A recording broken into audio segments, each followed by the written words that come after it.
Welcome back, everyone. We're just finishing up a morning session down here at the Rusty Bear. Another great one by Boulder. Today, Sean and I get to flip the script. Usually we're working out with Joey, but today we get to sit down and talk to him about his journey to the Age-Group CrossFit Games in Columbus, Ohio. Thanks, Ryan. For those of you who don't know, we've trained with Joey for years. We've seen the early mornings, the long sessions, and all the ups and downs. So today, we want to ask him the questions people really want to know. What it takes to make it, what it's like behind the scenes, and what comes next. Joey, we know the community's been watching your videos from the games, and I just want to say you did a great job putting those together. They were really fun to watch. But this is our chance to dig a little deeper, so let's get into it. When did you know you wanted to make a serious run at the games? Yeah, thanks, Ryan. First, I want to just thank both of you guys for your support, not just during the games and not just now, but the last probably 3-4 years. It's been crazy. And that's when it kind of started. I've been doing CrossFit for about 9 years, and it got to a point where it felt like maybe I could possibly kind of get to a point where I could compete. And so I remember having dinner with you 3 years ago and saying, yeah, I think I'm going to go for the games. So instead of training like 3 or 4 days a week, I might train 5 days a week. And I remember you kind of looking at me thinking, I could see the judgment in your eyes a little bit. Like, I'm not sure that's going to be enough. But I started there, and then I started realizing that it was going to take a little bit more than that.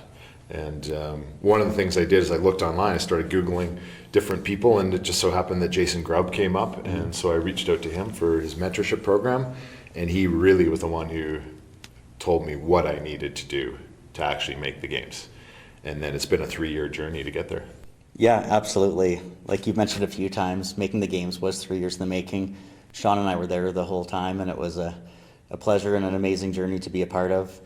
We were there through a few heartbreaks along the way, but as we've talked about, I don't think you were ready until this year. And the 1 year you almost made it, a few no reps that were costly kind of put you out of contention, but I think after all said and done, that was actually good. It gave you time to mature and really focus on making, the proper effort to get there, and you were truly ready this year. Can you walk us through how you prepared and those changes you did make along the way? It's the old adage of how do you eat an elephant? It's a bite at a time, and that's kind of what I did. I started with training 5 days a week instead of 4, and then I started doing some extra work after in the gym. So I do the typical CrossFit workout, and then I do a little bit more, and then I realized I need to change my diet a little bit. So I cut out some of the sugars, and then I really started to dial in my proteins, and because nutrition became a big thing. And then I got on the Mayhem programming for a while, and I was doing actually the Mayhem sessions. And I would say though it wasn't, so I was really honing my skills over those period of time and putting in the work, and I was doing personals with Underground Fitness with the coaching there and learning more. And then I was sending my videos away to Jason Grubb, and he was coaching me a little bit as well. And but it really, I have to say that what really turned the corner is I switched over to the Boulder programming and started putting in basically doing what Jason Grubb does. And that's a couple hours in the morning followed by another hour and a half session in the afternoon. So it's 3 hours of training a day, getting in the pool, and just putting in that work. And that volume, as you guys know, is a lot. It took a bit for my body to adjust, but it was, it's worth it. Absolutely. I can definitely attest to the success of the Boulder programming, not necessarily at that games level, but just as a personal level, how much I've grown and developed through the last year of doing the Boulder programming with you. So it really is driven for results. What I want to know is, what did competing at this level teach you outside of CrossFit as a dad, a husband, as an entrepreneur? Yeah, I think the training and the games are a good parallel to business and to life. I think part of it, I would like to think I had a good mindset going into the games, which was I really wanted to enjoy the moment. So I wanted to take it all in, look up into the crowd, see my family, see my friends sitting beside me. And but I had put in a lot of work. I had put in the hard work, and I felt like, you know what, whatever the result is, I've done the most I can to get there. And so I feel like that kind of translates to just showing up whether it's in your business or with your family, showing up, being present, enjoying the moment, and taking it all in, and then doing the best you possibly can. And I feel that like that's what I did for the most part. We've had we'll get into it, there's a couple little missteps in the games, but wish I could have some do-overs, but that hard work pays off. And that's what I felt like has happened over the last few years. Yeah, that's one thing I definitely admire about you is your mindset and how you look at things and carry yourself in life. And, I benefited greatly from that, but I definitely saw how that served you well in competition as well. Maybe one tiny crack in the facade partway through the games, but maybe we'll get into that later. But you really did a great job of, overcoming that and just maintaining that. And, I think I can speak for all of us that were there. We truly did enjoy the entire experience, even if there was maybe a little bit of disappointment for you at the end. Overall, it was just amazing to be a part of. Yeah, thanks, bud. Yeah. So Joey, looking back at the last 3 years, what sacrifices did you and your family have to make for you to get there? Yeah, it's an interesting question because I think sacrifice is maybe the wrong word, but changes for sure. I chose to do certain things over other things. I used to golf a ton. I get out a couple times a week, and I just don't do that anymore. I've switched golf for going for a run or mountain biking or pool time, those sorts of things. I used to choose to maybe have a few drinks with the buddies or go out on a Friday night, which would affect my training. I chose not to do that. I actually chose to stop drinking because it just didn't serve the training that I was doing. So I don't feel like I've sacrificed anything, but I definitely have made some changes. The sacrifices that I think have been made really come a little bit more from my family because they have had to support me, and my wife has been absolutely incredibly supportive. Hey, I'm going to go for a run tonight. I'll be home at 7:30, 8 o'clock or whatever, and and then I'm scarfing down some food that she made me and going to bed type thing. And so they've definitely been very supportive of my journey, and we've family trips, like, okay, where do you want to go this year? Well, the Open is here and semifinals are here, and so we got to squeeze it in, and we got to make sure there's a CrossFit gym wherever we go. And so there's some of those fun things that happen along the way. So everything just kind of is revolving around training and achieving that goal. Yeah. Speaking of changes, you and your wife bought a liquor store. Yeah. And then you decided to stop drinking. What led to that decision? Yeah, it's kind of a little bit crazy. I used to I enjoyed a glass of wine or a margarita and those sorts of things, but what I was finding is that it was affecting my recovery, and also just affecting my performance and even just my life. So again, we bought a really good business, and the liquor store is a great business, and I'm not saying that everyone should stop drinking. I just knew that it was right for me for what I was doing in my life right now. And when I made that change, a lot of things did change. Like I had high blood pressure, still have high blood pressure, but I was able to cut my medication in half. All my recovery scores, I track it on my Whoop watch. They all improved. My sleep got better. Even my attitude and my mindset, I felt better. I feel better. So I knew it was the right decision for me, but everyone else should keep drinking because I need to keep in business. I'm sure there's a lot of people out there that are frequenting Cranbrook Street liquor store. So with that change, how has that impacted your training or your mindset? Yeah. So for sure, as I was saying, it's just it is added clarity. And now I didn't realize it, but I would wake up maybe feeling a little bit groggy, or I'd have a bit of a headache in the morning, even after a couple drinks. And now I just don't get that. I'm ready to go all the time. So I feel like my energy level is substantially better. And it's a combination of so many things that I've changed.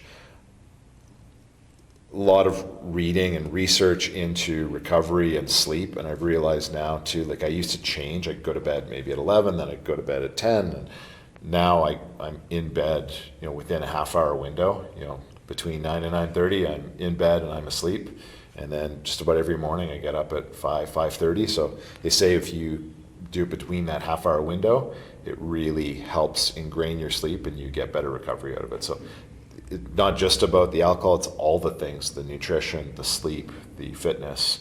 I mean, when you're competing on that high level, you have to dial in all those things.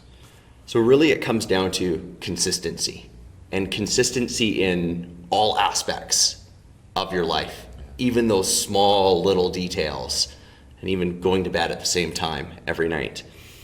Looking back, if you could give one piece of advice to your younger self starting CrossFit, what would it be? I wish I would have started 10 years earlier. Those that know, just to quickly tell the story, from the age of 30 to 40, I totally did very little fitness, and all I did was focus on my business and entrepreneurship, and I worked tons of hours, and that was great for the business, but not good for my health. And I was cranky and kind of miserable and really not a good human, I think, as I got into that. And it took me to the age of 40 to figure that out. And then I think we've all experienced this. When you decide to start doing something, it's actually really hard. It's really hard to change a habit. And so when I started CrossFit, I actually went to like 2 sessions and quit for a year. I'm like, this is too hard. I have to train before I'm going to go back to CrossFit. I think some of us have felt that. So my advice and advice to anyone starting CrossFit is just show up, just keep doing it, modify the movements, don't overdo it, just show up, keep showing up, and you'd be amazed what happens in 6 months to a year. All of a sudden things get easier, things get more fun. And so I wish I would have started, right after my ski racing career and not waited so long to get into it. But what you're also saying is it's never too late to start, and it's never too late to start that journey of health and wellness and fitness. Yeah, 100% agree. It's been awesome. My parents, I talk with them a lot, and they came down to the CrossFit Games, and my mom's asking me, when can we get down to the gym? And they're inspired to do more. And my mom's asking, so what are you eating, and how much protein? Talking to them about creatine and brain health and all sorts of stuff. And so and my parents are naturally healthy and fit people, but they're asking even more questions. So it's neat to see. I don't know if doing this after workout was the easiest. I'm seizing up, so I'm just trying not to twitch my neck. Yeah. My legs. Yeah, exactly. Not good. Joey, can you walk us through the game season from the Open to semis to preparing for Columbus? Yeah, it was a different year this year in a good way. Mm-hmm. I was here in my facility that we had put together back in September last year, and so we realized they had that set of rules this year that you actually had to do the open workouts and the semis in an affiliate. So I did my open workouts in Underground Fitness, the Crownbrook gym there, which is awesome with that community, and really enjoyed them. And I felt pretty prepared. I wasn't super nervous, but I really wanted to push hard and do well in those workouts, and I felt like I did pretty good. But I also felt like it was a good thing. I had lots more improvement to go. We had just come off Legends in December, and I did pretty well there. And my training was starting to ramp up, and I was feeling like every week I was just getting a little bit fitter. Mm-hmm. But when we got to semifinals, that's when it really got a little bit more nerve-wracking. But we were in here, and I had you guys around me, and I couldn't have done it without the support team here. You guys helping me out and just going through all the movements and talking through all that. It was a really fun experience. I don't know if you felt that too. Just it was a different sort of semifinal year. And then when I actually got the announcement that I made the CrossFit Games, it was a bit surreal. Mm-hmm. That it'd been a long time in the making, and I kind of, you had that sort of imposter syndrome, like, oh no, like now I'm actually got to go, and now I'm actually really nervous. That was actually the most nervous I was, is when I got the news that I was going to the games. It was like, oh crap, like I'm actually going to go to the games now. This is real. So but we just kind of kept putting in the work and talking with you guys, talking with Jason Grubb, and we do a ton of video chat through his mentorship program, and that was super helpful leading up into the games. And I felt pretty ready when we got there. I definitely, there was nerves, but I felt like, you know what, I can do all these movements. I do them relatively proficiently. This is going to be fun. Let's enjoy the experience. Yeah, absolutely. And seeing your progression, through the years and through this year, you filled a lot of holes that you had in your game, and there was no doubt that you're ready. And for those of you that don't know, the recording space here is Joey's personal gym and affiliate, the Rusty Bear CrossFit. It's an amazing space that Joey created for the sole purpose of making the games. And I think at the start he thought he was going to come in here and grind away by himself and put in the hours, and that might have lasted a couple days. And then I started coming with him, and then he started inviting a few of his close friends that were also serious athletes. And it's a pretty special place to be a part of. There's a small group of us that come here every morning and work out together, and just a real special place. And it's just been amazing to work through the process with you and see how much you've improved and grown over time, and especially in the last, I'm going to call it 10 months, because that's when you've been on the Boulder programming full time, to the best of my knowledge and what I've been doing with you, and it's been pretty special. So talking about that training, what did your training look like leading up to the games in terms of volume, intensity, and how you managed your recovery?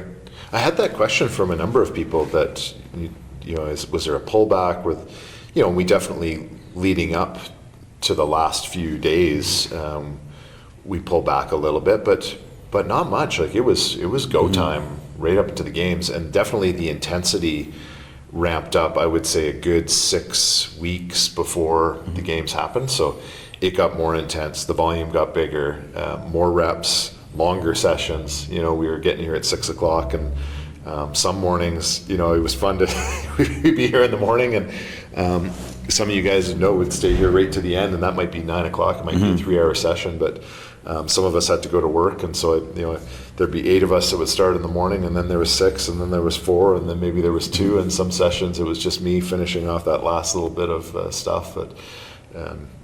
But yeah, so it kind of went right through, and then they had announced the workouts, which was kind of good and handy. We were able to test those workouts kind of a week before the games, so we had an understanding of what we were getting ourselves into. Although I can tell you that testing it and doing it, there was different stimulus for some of those workouts. Some of them surprised me, how much faster we were. Some of them surprised me because of how the weekend went on. It changed the workout. We were more tired. So we went down to Columbus. I think we were there a day or so ahead. So there wasn't a lot of training, 3 days before the games. Although when we got down to Columbus, Ohio, one of my favorite experiences of the games is I got a text from Jason. He's like, yeah, we're going to go over to this local CrossFit gym, and a bunch of us are just going to do kind of a bit of a bro session. We'll run through a few of the movements for the weekend. And so we had an hour-long kind of stretch and little workout, but just looking around the room, being surrounded by a bunch of just ridiculously fit dudes, and you kind of like, wow, this is really cool. Yeah, definitely real.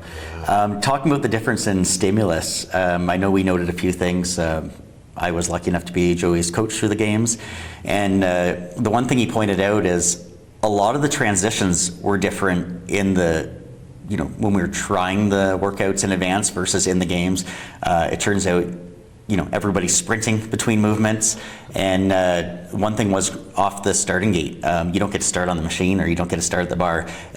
It often was a kind of a shotgun start and jacked your heart rate to get to the rig. So what did you think about that, or what did you learn about that going forward in competition? Yeah, those that have been to the games, I think there was athletes that I saw or talked to, like, yeah, obviously when you were testing the workouts, you're going to run. I'm like, oh, that wasn't that obvious to me because it was my first time to the game. So, that was a bit, especially when you saw athletes literally sprinting that, 50 meters to the first movement.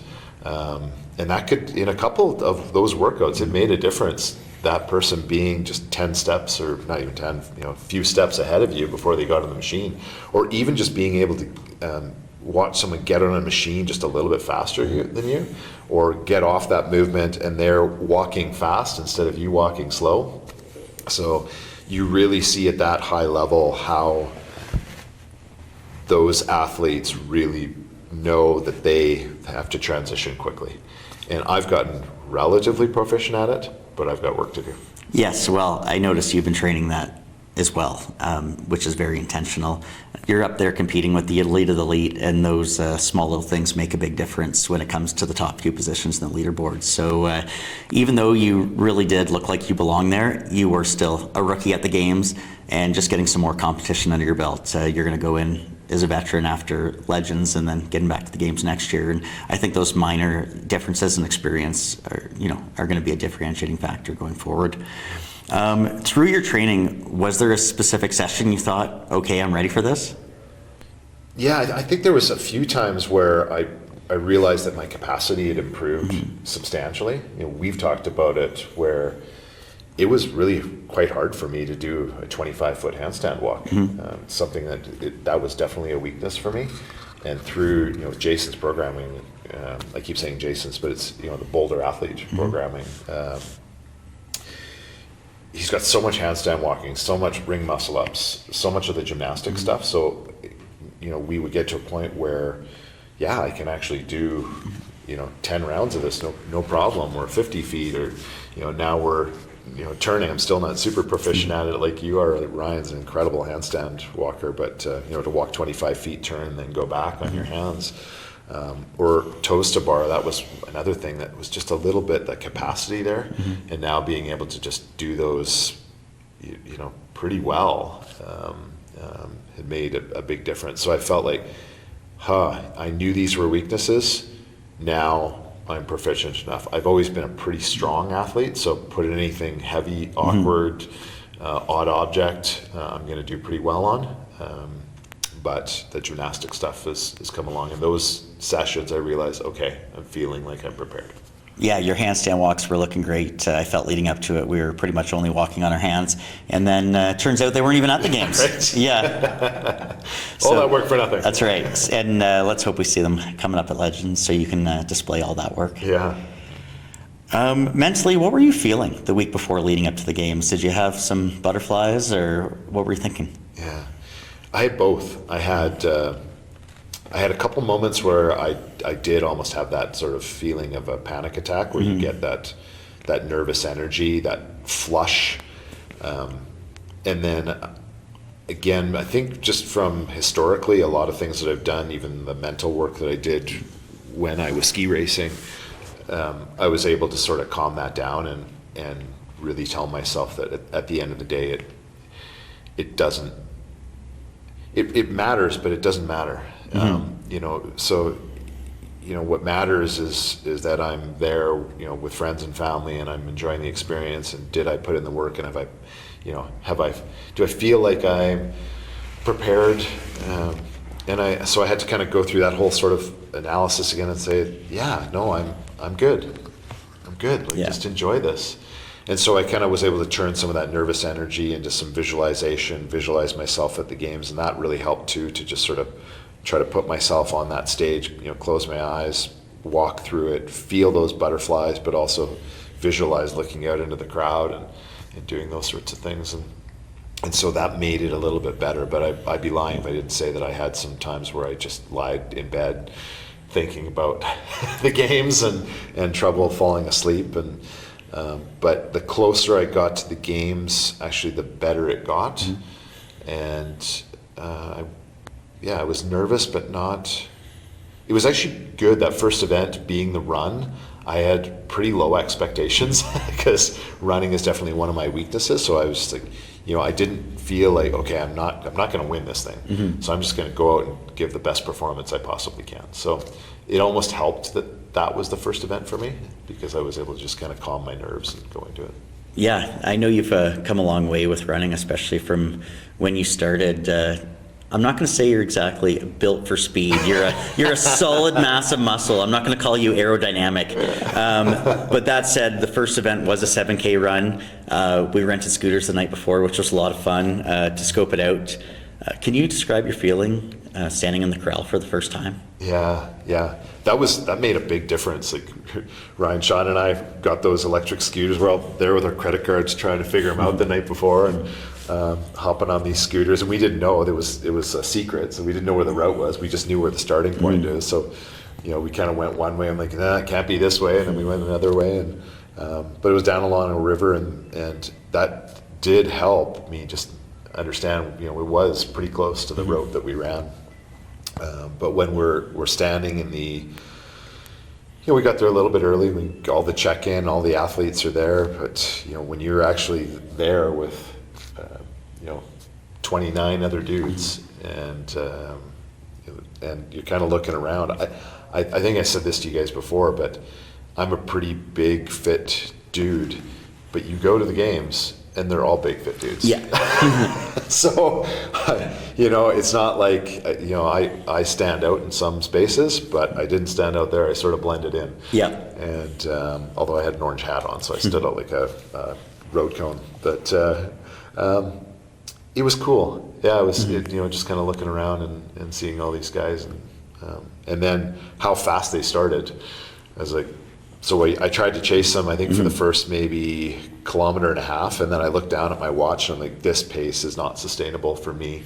And so I pulled back a little bit, and I'm glad I did, but I was able to sustain a PR pace, which was really good for that first event. Yeah, and that was the really interesting thing too. You finished way ahead of what your expectations were going in, but unfortunately that still, finished you. Still 22nd. Further, I was just trying to sugarcoat it and dance around it a bit, but further down the leaderboard than you hoped. I have to say that was a really interesting first event because, we were rookie coaches and rookie spectators too, and we saw you at the finish line, and then we didn't see you for 35 minutes. So we didn't really know what was going on compared to all the other events where we could watch you go through the rounds and, watch the process. And it was just, you did great, but one thing the games was really good for identifying is those few tiny little things that you're going to put in the time in this year and really dial in. So let's go back to the corral. What were you telling yourself in the moment? Like, was it surreal? Like, this is it? Like, I'm at the games and starting? Yeah, for that event, what was going through my mind? It was a bit distracting just to, you're trying to stay calm, you're trying to keep your emotions in check, you're thinking about your pacing, you're thinking, how fast are these guys actually going to run? Am I going to, I think I had a little bit, I had put in some work with running, so I thought there's a chance that I might be able to stay in the top 10 here. And that quickly diminished. Yeah. when they took off, I'm like, oh no. So that was sort of an interesting feeling, but I think that where it really got real is when we made it to the floor for the second event, and we were in the back and we were preparing, and then walking onto the actual CrossFit floor. That was a different experience, and I actually almost felt the nerves. I definitely felt the nerves more for the clean and jerk because that I knew that was going to be a good event for me, and so. But I still felt calm. I still felt like, what, I've prepared for this. I'm a strong athlete. This should be a good event. I've got a plan. I'm pretty sure I can lift these lifts. So let's go. Yeah, I've heard people say there's almost more pressure on them in an event they're strong in because you feel like I need to win this or I need to come in the top 5. Because I'm strong. This is my thing. Yeah. Did you feel that pressure? A bit. Yeah. Yeah, for sure. And you guys know, because we got into that event and there was a couple athletes. I have a tendency, it's just my thing. I like to start light. So if there's any sort of big lift, I'm going to go with a lift that is almost easy as my first lift. So I can't even remember where I came out, 265? I think it was 265. A lot of athletes, some of them started at 285 or 295. Yeah. And I was like, I've made a terrible mistake. I just was picturing that they were starting light like me, and so they're going to lift like 400 pounds, but turns out that they were adding 5 pounds to the bar, and I was adding 20 pounds to the bar. So, that was an interesting event, that one. Hey, yeah, what a great last lift.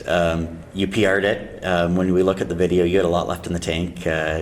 With that last jerk, you got it awfully high before you started ducking under it. But I think you made the right call, and you finished right in the range we were hoping for. Yeah, it was.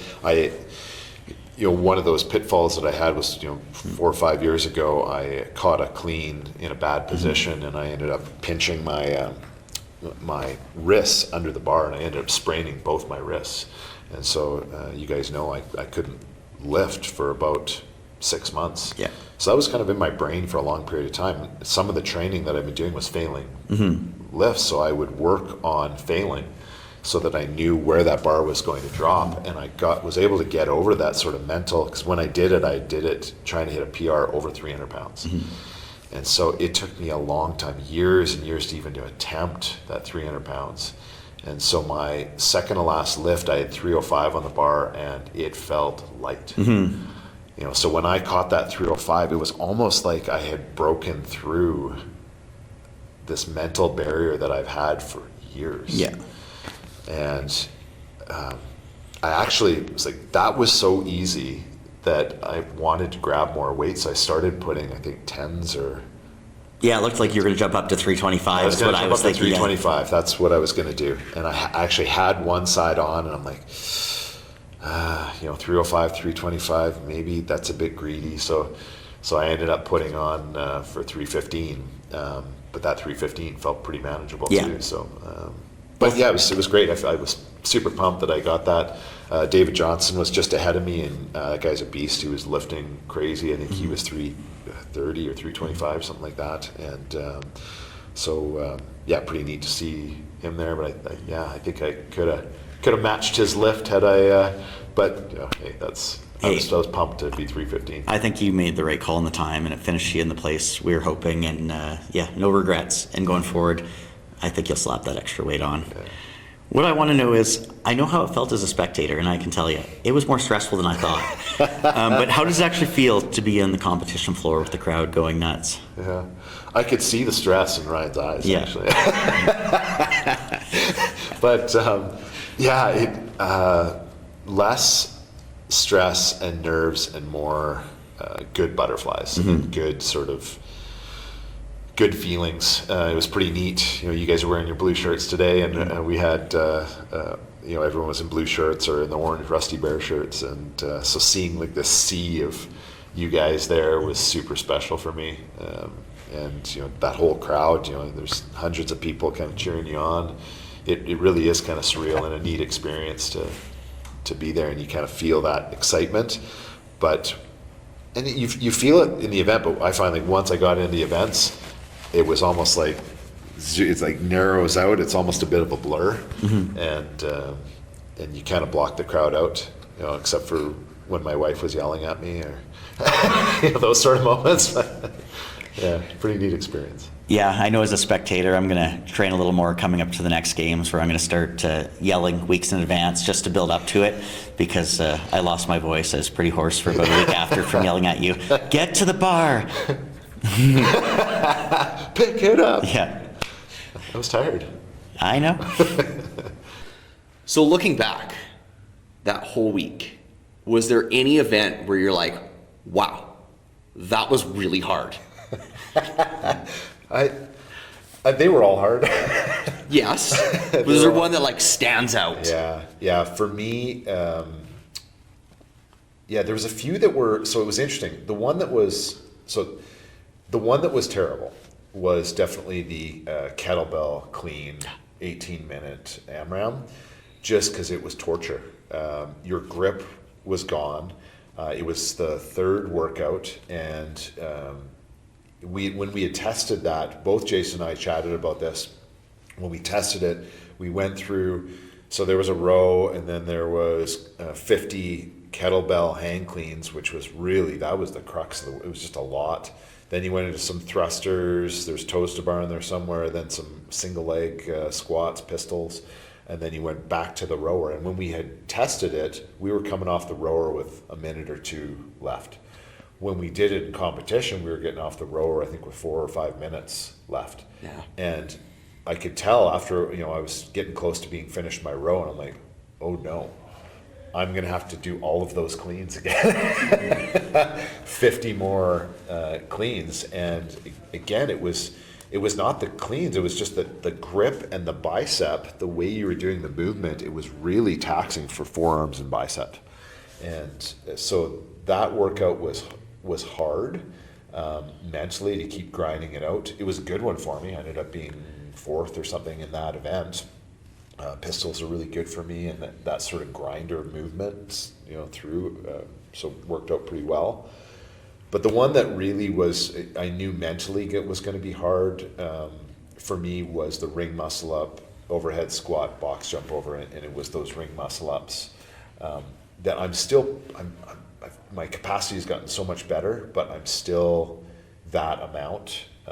Matched with the overhead squat, which surprisingly is a bit of a tough movement for me. Any barbell stuff is usually great, but that overhead squat position, I don't know if it's a combination of mobility or, and then it's a shoulder. It was hard. It was hard. And mentally, Ryan, I would say, he'd said this to me before, like, get out of your head on this one. Yeah. Because I knew even when I tested it, it was hard. And then they increased the cap from 9 minutes to 10 minutes. I'm like, oh great, now I got another minute to suffer. And so I was a bit in my head on it. I think if I could go back, I would have kind of relaxed a little bit more. I was a bit tense going into that one. And it showed, and I ended up actually, I failed one of my ring muscle ups, and then my very last ring muscle up, I caught in a terrible position. I ended up injuring my shoulder for the last event, which I'm still fighting with a little bit and recovering from. But that one was hard. That was the one that was like, it was a grinder. I think we were all a little surprised in that one, how in your head you were about it. We could tell you were worried, and we've done a lot of ring muscle ups over the last year, and we all felt you were ready for that, but you were definitely, we could tell you were stressed. Yeah. But in the end, you did get through it, and you did well at that workout. And that grip workout, I think, that one looked really painful. Yeah, it was just pain. Yeah. Grip, and more grip. But then watching you when you got to the pistols, cruising past people, that was really cool. Looking back, was there an event where you surprised yourself, where you're like, wow, I did way better than I thought I was going to do in that one? Yeah, I think the workouts that I thought I'd be good, I had gauged them pretty well. The sled push one, I knew was going to be a good event for me. That's one that I'd like to have back. When we tested it, I came out super hot, and then I kind of hit a wall.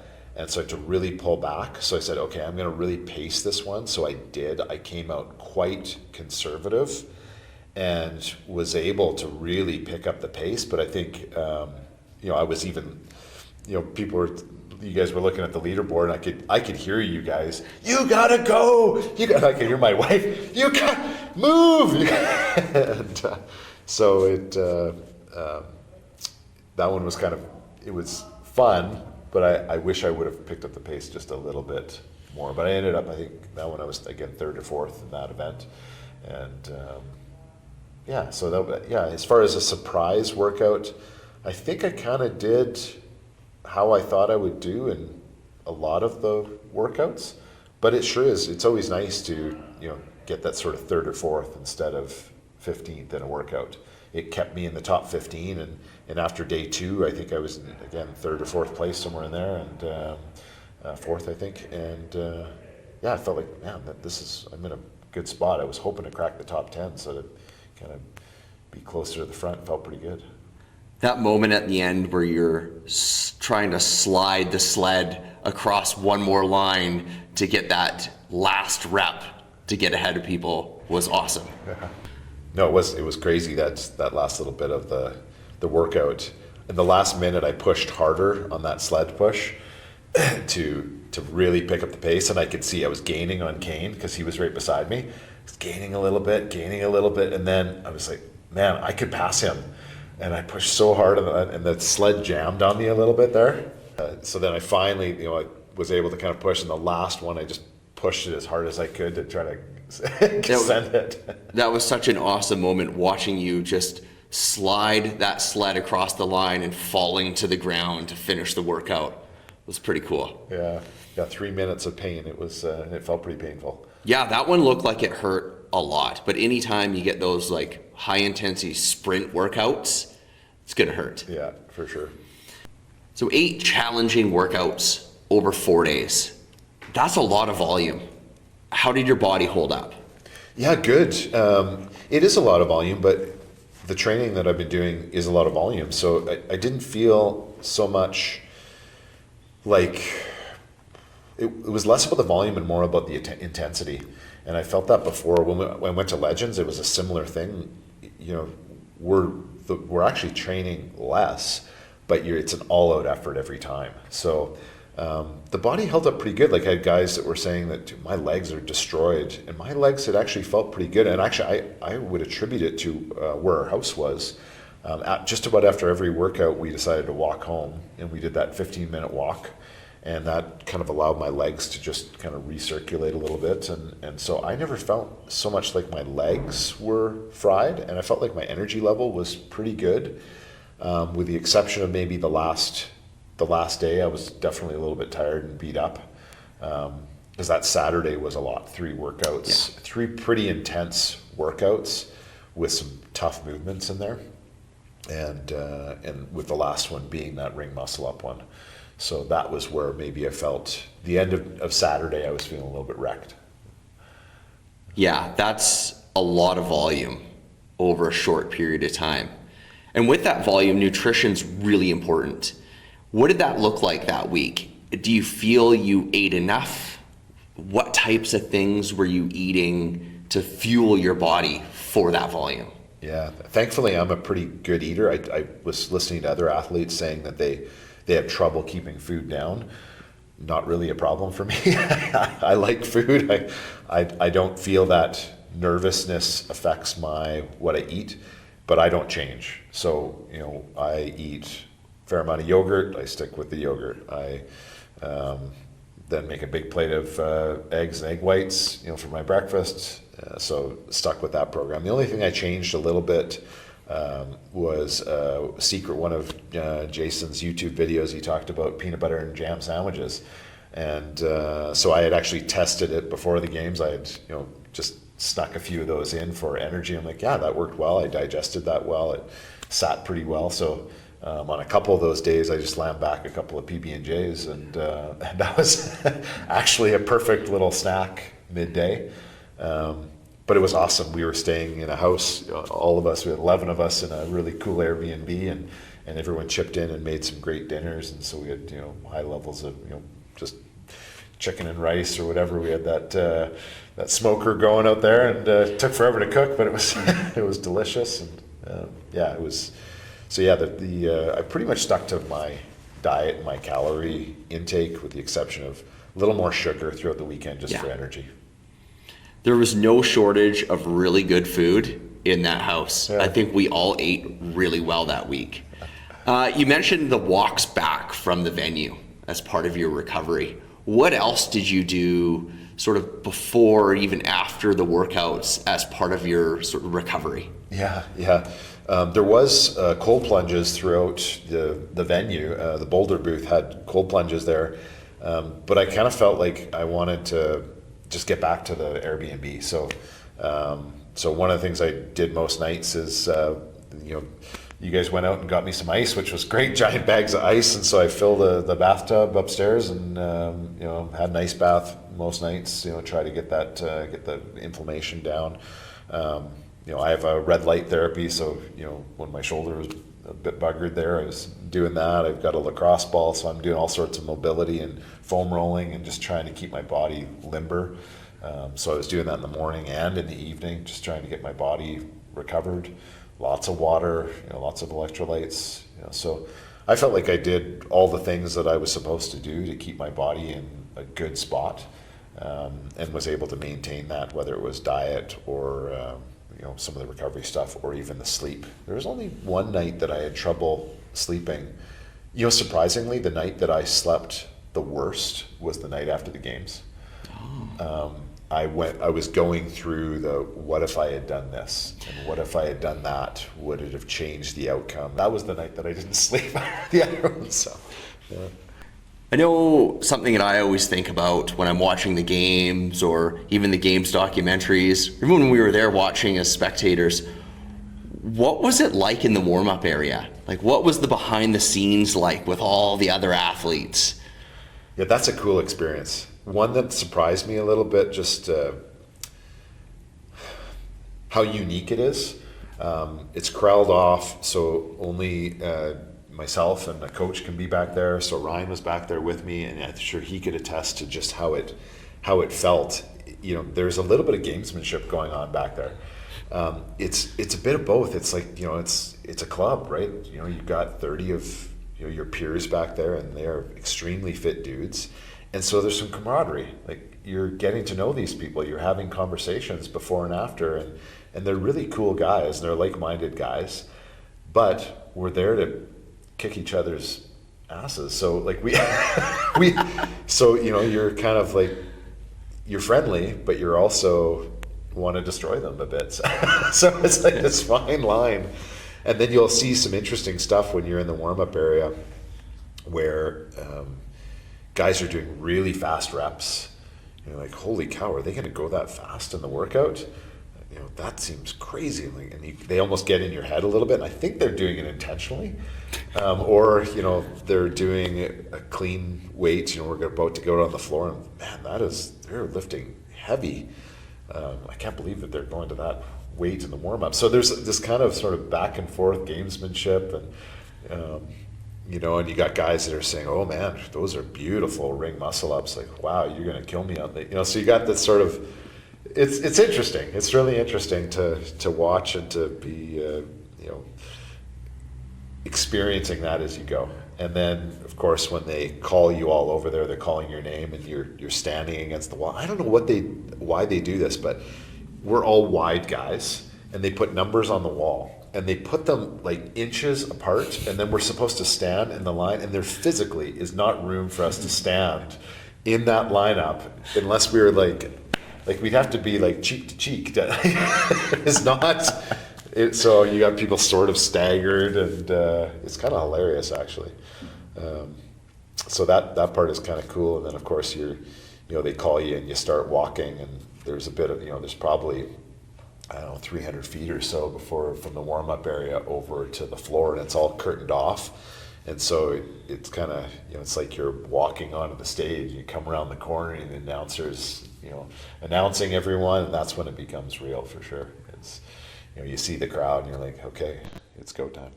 What a cool experience. Thinking about all the people that you saw in behind the scenes, other competitive athletes, was there anybody that you've kind of watched for a long time that you got to connect with? You're like, wow, that was really cool. Yeah, there was lots of athletes. There was some new friends that I made, or acquaintances that, since then we've connected just on social media. Different guys from different age groups that were going before or after, and so getting to know them a little bit. All the Boulder athletes are just incredible humans, so I really made some great connections with them. And but I would say, I felt this at Legends the year before when I was competing against Jason Grubb, the fittest guy in the world. He now has this is the 6th time he's won the CrossFit Games. Incredible competitor. And so just being on the floor with him, being in the warm-up area with him, he's a mentor, but he's a competitor. And I can see his brain switch a little bit, because when we're sharing videos back and forth or we're chatting on the phone, we're very transparent. He tells me all the stuff that he's thinking and going through, and it's just awesome. But when he's there to compete, right? So when we're in the warm-up area and we're going onto the floor, there is no doubt that he's there to win. And I think that's just a great competitive spirit. We can be friends, but when we step on the floor, now we're competitors, and it's go time. We're gonna leave it on the floor, and we're gonna try to win.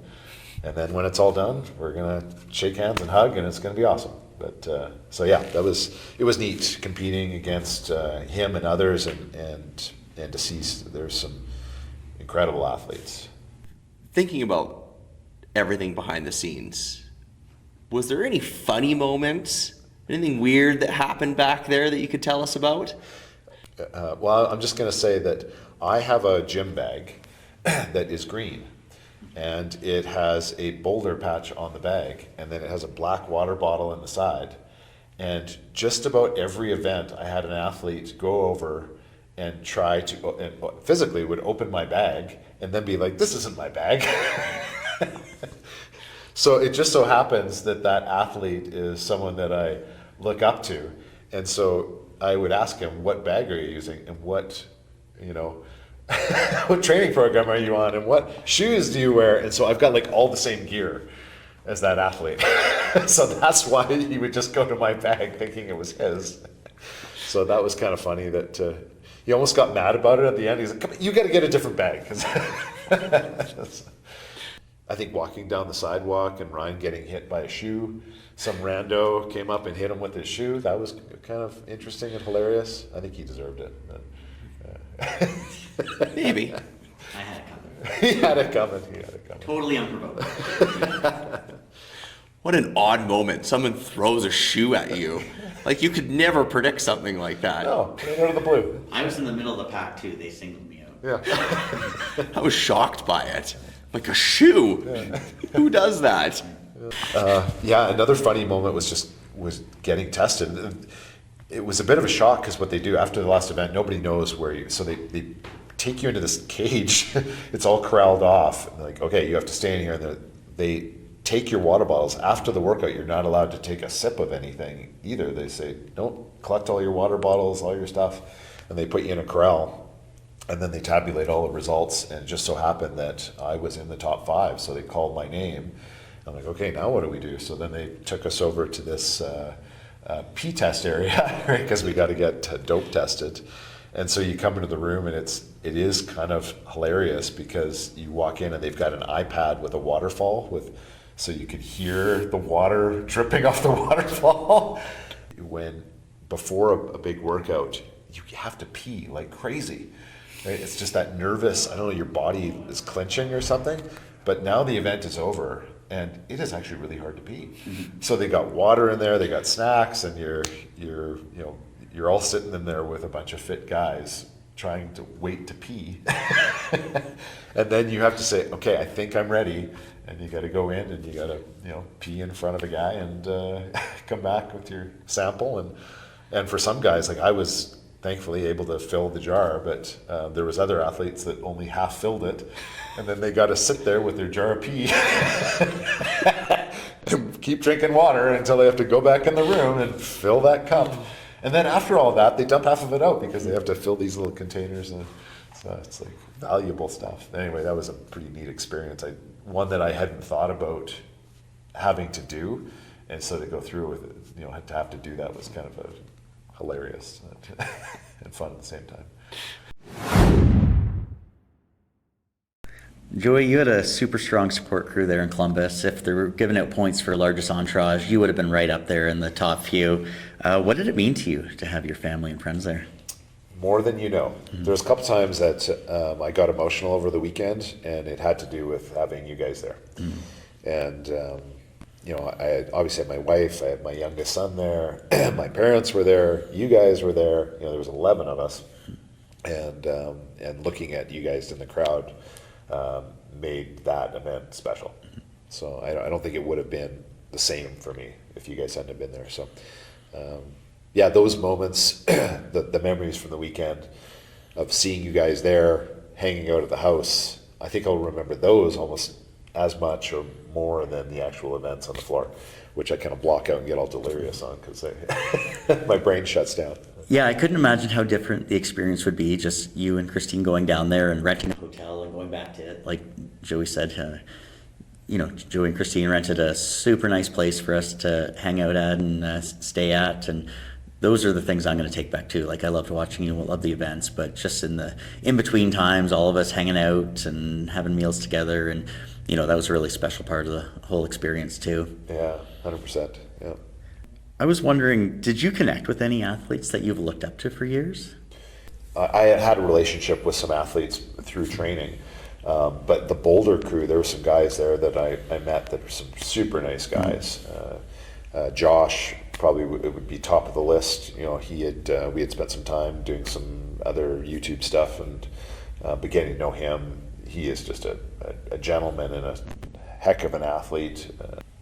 The more I get to know Jason Grubb, the more I look up to him, not only as a competitor but also as a great dude. So I've really enjoyed getting to know him.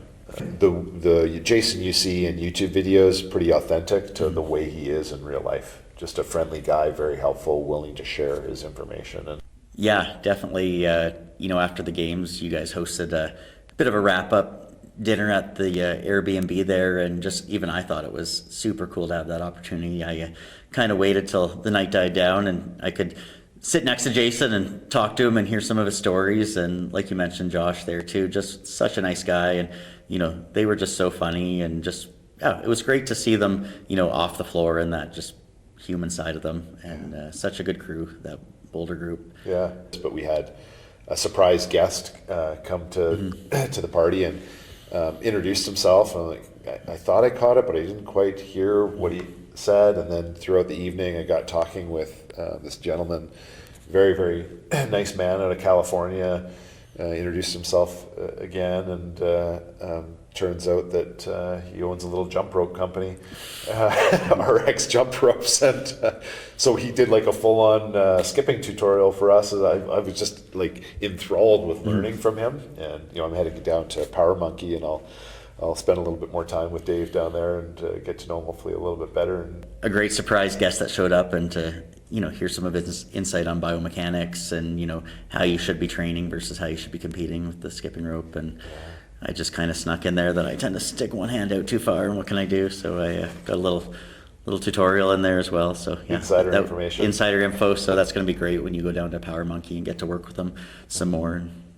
So we've got a large but close CrossFit community in our area. What's the reaction been like about you making the games? Yeah, it's been awesome. I can't thank all my friends in Cranbrook and all my friends over at Underground Fitness and all my friends here at the Rusty Bear, just cheering me on, posting well wishes, and reaching out to me with texts or phone calls, or the support has been incredible, and it fills my heart. So looking back at all the preparation that you did for the games, the early morning sessions, the second sessions in the afternoon, is there something that you would change about that preparation going into the games? No. I feel like the programming that I had was well suited to what I would do. I learned some stuff, so I have augmented a few little things. I've tweaked some things in my training program. The one that we've talked about, I thought and I had made a pretty good effort in running, but I've learned even since then more about how I can improve my running. But I don't think it's just part of the journey of CrossFit. It's part of the journey of fitness. You're not going to know everything right off the bat. It's a learning process, and that's part of the joy of doing this, is that I'm still flawed with a lot of my movements, and even though I've gotten to a pretty high level at this, I feel like, man, I still suck at a lot of stuff. Like I've got tons of work to do to improve. So as far as could I go back and I wish I would have changed and done more or done something differently? No, I don't feel that. I feel like I've learned some things, and now I'm going to tweak my programming, and one of the things that I've started doing is just a little bit more running. I do a bit of a warm-up run before I get going here in the morning, and so it's more footsteps on a runner. It might be more pool time. It might be, okay, instead of starting on the machine, I'm going to start on that side of the gym and run to that machine. So I think it's more just augmenting what I'm doing, not changing or saying, oh, I wish I would have. No, I don't feel that. I feel like, good, learn some things, let's add those, let's tweak, let's move forward. So it's really just the evolution of being a competitive athlete and being able to make adjustments as you go to continue to improve. Yeah, that's a great way of saying it, Sean. It's an evolution from, as we said, from 3 years ago to today. how I've changed, and I feel like, okay, I've got some stuff to work on, and and I'm already feeling it. What's kind of interesting is we're, maybe a month out from the games, and I've made some tweaks to the way I train and even the way I ride an eco bike. I realize that I need to push that bike more. I need to build my intensity on these machines. So I'm pushing harder on the bike. So maybe there's 15 cals. I might have been at a certain pace.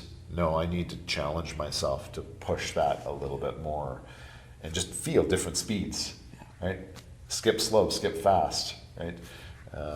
Do things differently so you're not doing the same things over and over again.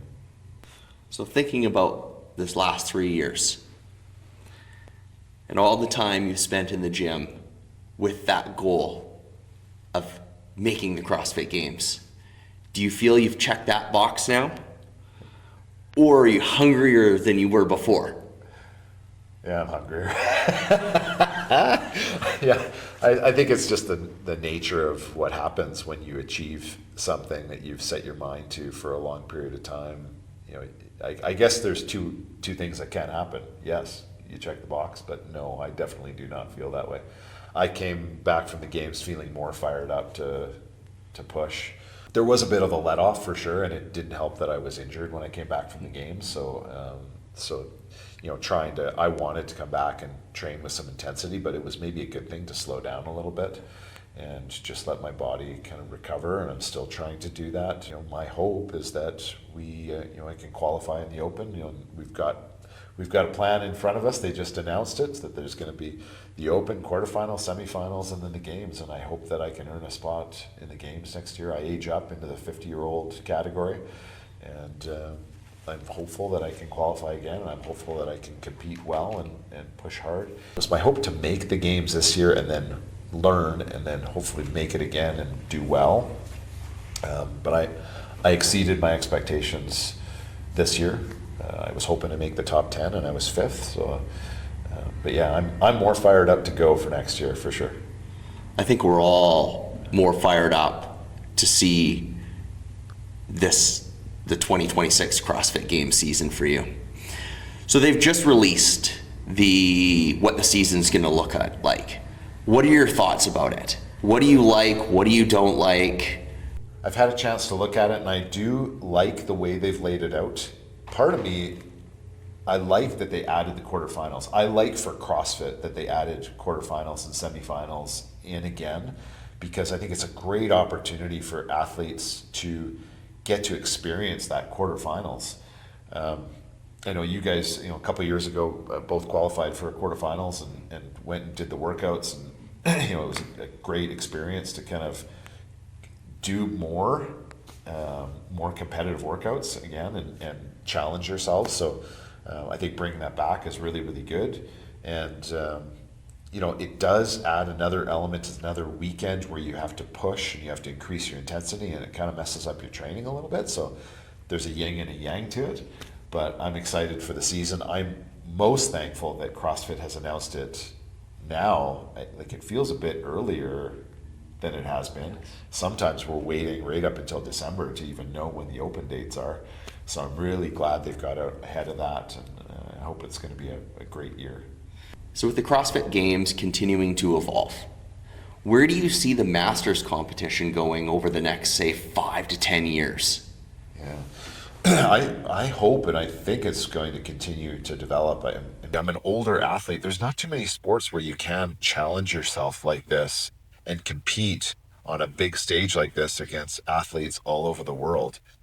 It's just really good for CrossFit in general to have both that, hey, I'm just going to go and I'm just going to try to be fit, or I'm going to push hard and I'm going to compete. I think that the sport's going to continue to grow. I think the Masters is one of the great things about CrossFit. It's everybody's included. You've got teenagers, you've got your individuals, you've got up to 70 plus in the Masters, you've got adaptive. It's all inclusive, and everybody can compete at whatever level they want. If they want to be a high level competitive athlete, they can do it at any age. It was really inspiring. I had my youngest down there, and so Eli was watching these 15-year-olds, he's 15, move a barbell with some serious weight on it. And he was inspired. He came back and he's been training. He wasn't really into CrossFit before. He is now. He's more motivated, and it's pretty neat to see him inspired by that. How about your parents? Are they going to be competing in the Masters CrossFit competition Yeah, the anytime 70-year-old plus category. Yeah, I think they're intrigued. They want to try it, but they're nervous. So Joey, what's next for you as an athlete, as an entrepreneur, and a content creator? Because I know you've really been leaning into the YouTube lately. I have been leaning into some of the content, and I hope that people are enjoying it. I think it's just an opportunity for me to share some of the things that I've learned along the way, whether it's through CrossFit or business or otherwise. I'm not the kind of guy that sits still. I think you as my friends know that about me. I'm constantly trying to improve myself, grow my businesses, improve here in the gym. This was a bit of a labor of love building this facility around me, and I keep ordering more chalk. To my wife's, there's a joke in the gym about ordering chalk, because when I order a block of chalk, I order several $100s worth of equipment with the chalk. So that's wearing a little bit thin on my wife, but the gym is in pretty good shape. We got just about every machine that we could possibly want. And my hope moving forward is that I can continue to do what I'm doing, which is having great people in my organizations to help me grow and expand the businesses, so that I can also focus on my health and wellness and my competitive spirit in the sport of CrossFit. Yeah, great. I love your content of, centered around healthy, wealthy, and wise. And I look forward to what's coming up next and as you expand and grow. So do you see yourself mentoring or coaching another Masters or anyone else that wants to follow the same path as you? Yeah, 100%. It's one of my passions. I love helping people, and already I feel like we've got some athletes down here. The training that we've got going on here is a little bit different than a standard CrossFit gym, and it's, I don't advertise. I'm not trying to get people to come and join. But if people want to take their CrossFit to the next level, then I'm happy to help. And already we've got a couple people in here, you guys included, that are taking your CrossFit skills to the next level and trying to push. But it's been pretty neat to see. Ange, that's been coming to the gym. She qualified for Legends. It's not easy to qualify for that competition, and she's qualified and she's going down there, and it's going to be awesome to be down there working out with her. And the other thing that we've done is we created a CrossFit program for some lacrosse kids. So I've been coaching a little bit with that, and you guys have been helping me out, and really enjoy that too. I only have so much time in my day. I got a lot going on, but it's definitely one of the things that I love to do, is to take what I've learned and help others get a little bit better in the sport. Right on. What do you hope for other master athletes or even kids to take away from seeing you compete at this level? I hope they're inspired, but not by so much the fitness. I often will get people say, "Oh, you look great," and I'm like, "Thanks, that's great," but it is kind of a byproduct. In a CrossFit gym, there's no mirrors for a reason. It's great to look fit, but I feel great. I feel younger than I did 10 years ago. So I hope that people take that away, that it's not about how you look, it's how you feel. And so if you're willing to, because that, you guys have felt it as well, that effort you put in here allows you to function better in your career, your job. I think it allows you to be more present with your family and your kids. I really appreciate you taking the time to sit down and chat with us about this, and I can't wait to see what's next for you and go through the next round of open, quarters, and semis, and then getting back to the games with you. It's been an amazing journey, and you're getting towards the real exciting parts of it, so can't wait. Yeah, thanks, Ryan. Thanks again for your support, for Sean's support. I can't thank you guys enough, and it's an absolute pleasure to be working out with you guys every morning. The journey is more important than going to the games. The games is a weekend. Right? What we're doing here down at the gym, hanging out, bonding is really the best part of this. Yeah, absolutely. What do you think of that workout? My legs are not feeling good, and I think I'm going to have a tough time walking the rest of the weekend. And I need to do a long run on Sunday, and that's not going to feel good. That's what I felt. Like my legs were turning to rocks. Absolutely. The bike was deceptive. We do a lot of biking. I thought it was going to be easy, much more natural transition than the murder bike. But yeah, my legs were like concrete, and I couldn't even make it through the last round because I was on the verge of vomiting. Yeah. Which is my MO. Yeah. Did anybody else almost fall over when they got off the bike? I did the old And I'm like cowboy walk. Yeah. stumbling around. Yeah. It was not a good look. No. Right on. This was brought to you by Ashley Furniture Home Store, the Cranbrook Street Liquor Store, Rusty Bear, and Hush Home Furnishings.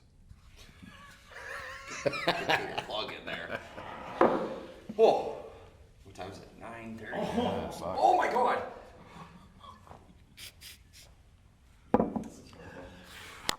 I've never felt like